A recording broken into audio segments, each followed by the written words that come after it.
Met.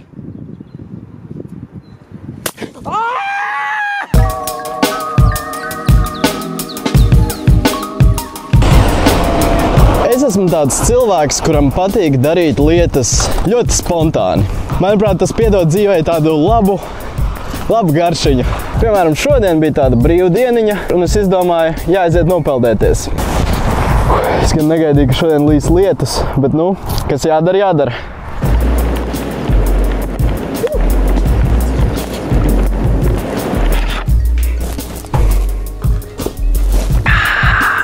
Vēl man patīk visas šīs trakās lietiņas darīt kopā ar saviem draugiem, jo vienam tas būtu baigi garlaicīgi. Tādēļ es ļoti bieži saviem draugiem pilnībā pēdējā brīdī izsaku ļoti interesantus piedāvājumus. Protams, lielākajā daļā gadījumu cilvēki atsaka, kas ir ļoti saprotami, bet ir super forši, kad kāds piekrīt manām spontānajām idejām. Šis stāsts ir par vienu no tādām reizēm.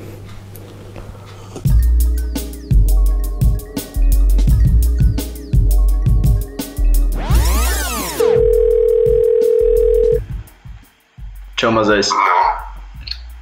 Jau. Negribi rīt uz Bulgāriju braukt? Davai, braucam. Nopietni. Nopietni. Tā kā nopietni pēc 14 stundām sanāk lidojums ir. Tu tiešām nejoko? Nopietni. Jo man rīt ir brīvs. Nē, tas ir nopietni. Tu redzēji varbūt eventu Facebookā. Piedāvājumā viena biļete. Viens čalis atteicās braukt. Vai, kas man jāņem līdzi? Es tev atsūtīšu vairāk info vienkārši. Facebookā es tev eventu nosūtīšu. Tad vēl es tev atsūtīšu to čalīti, kuram vienkārši uzrakst viņam pajautā biļetes. Ok? Gaida. Davai, ej, tu dost. Šis būs reāli cool.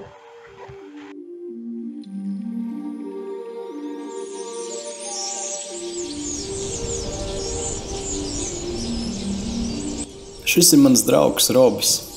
Viņam patīk braukt ar riteni, doties piedzīvojumos, taisīt mūziku, dejot, bet Robis nekad nebija lidojis ar lidmašīnu.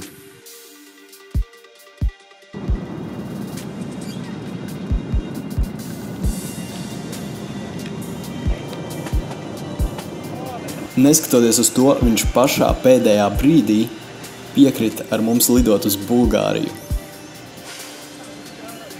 Mums tur bija paredzēts 30 km pārgājiens kalnos. Robis nav gājis daudz pārgājienos, viņam nebija piemērots ekipējums. Viņš gāja visu ceļu ar mazu mugursomu uz pleciem, un mugurā arī viņam bija parastas skolas drēbes, Nike botas, bet viņš nevienā brīdī par to nesūdzējās. Tā vietā, lai meklētu attaisnojumus, Roberts atrada risinājumus.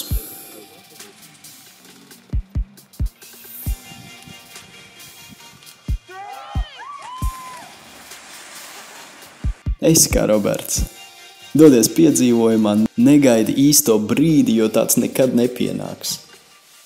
Dzīve sākas tad, kad tu izej ārā no komforta zonas.